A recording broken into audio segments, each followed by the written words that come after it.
So the Phantoms beat the Raiders 7-4 at home. That's a third consecutive 4-point weekend. And I'm pleased to be joined by Brad Bowering. Brad, it's a game that the scoreline 7-4 shows the superiority of the home side, the Phantoms.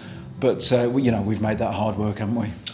Yeah, I mean, if you watched the first period, we were just we're all over them. I mean, putting pucks in the net and everything, and then we definitely did slow down second and third period. And like I was saying, it was trying to keep that mindset of always, keep going and everything. It can be tough. Like, you don't want to obviously change. You want to keep playing how you're playing, but it can be tough. But I mean, obviously it's good to get the result in the end, but we definitely did make it hard work for ourselves. From my point of view, I thought it could have been 6, 7, 8 at the end of the first period and out of sight.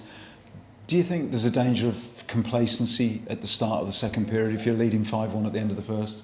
Yeah, 100%. I mean, 5-1, as good as a score it is, 1 or 2 goals and they're back in the game, and they've got the momentum then, and if we're sitting on the back foot, then it's anyone's game. So you can never really be complacent. I mean, in the change room, that's what Slava said, we can't slow down, we got to keep going. But yeah, I mean, tonight maybe we did take our foot off the gas a little bit and nearly bit us in the butt, but we managed to get there. And I think one of the interesting things is Jordan Marr was withdrawn after 20 minutes, 5-1 scoreline obviously, and obviously Ryan comes in, and when Ryan comes in, I'm interested in that. I guess the fans are interested to know whether that changes the mindset. Obviously the D are playing in front of a netminder perhaps for the first time in the season.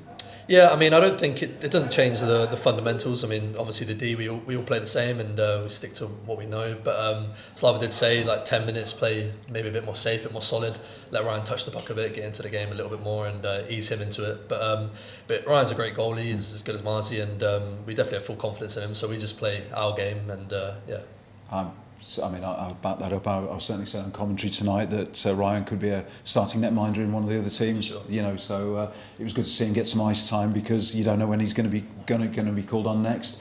So I think credit to the Raiders. They hung in, trailed by 4 goals on a couple of occasions, but scoring a couple narrows the deficit, and we ended up in the end just getting over the line.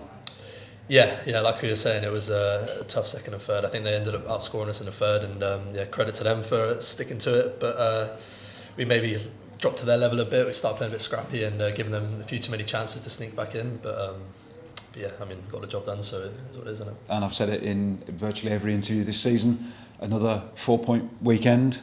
Cup points really important at this end of the season, and the Phantoms are handily placed in third place in the league.